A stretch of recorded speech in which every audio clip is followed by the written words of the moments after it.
నిస్సందేహంగా ప్రభు వస్తున్నాడు. ఇప్పుడు నీ గురించి ఎవరైనా బయట ఏం చెప్పుకుంటున్నారు అని తెలుసుకో. నీతో ఉన్నవాళ్ళు ఒక 10 విషయాలు చెప్తారు. 10 రకాలుగా మనకు ఆశ్చర్యం కలిగే విధంగా నీ గురించి అనుకుంటారు.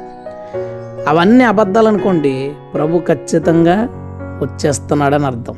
ఎందుకు అంటే మనుషుల మనస్తత్వాలు పాడైపోయి చెడిపోతాయి. అవన్నీ అబద్ధాలంటే అంటే నీ మీద లేనిపోయినవన్నీ కల్పిస్తూ ఉన్నారనమాట.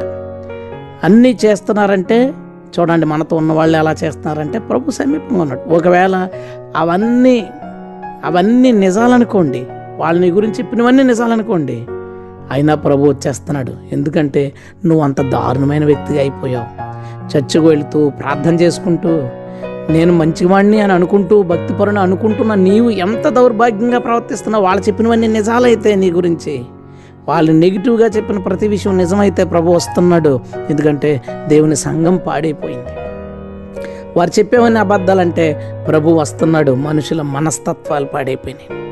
ఇది స్పష్టమైన రుజువు. అక్రమం విస్తరించును, ప్రేమ చల్లారిపోను, ఒకరి మీద ఒకరు ద్వేషం కలిగిన వాళ్ళ ఒకరినొకరు అప్పగిస్తారంట. ఇదిగో ఇతను ఇలాంటోడని నీ వ్యక్తిగత జీవితం ఇంకొకరికి అప్పగిస్తారు. ఇలాంటి దౌర్భాగ్యమైన పరిస్థితుల్లో మనం ఉన్నాం కాబట్టి ప్రభు అత్యంత సమీపంగా ఉన్నాడు. ప్రభు వచ్చుచున్నాడు.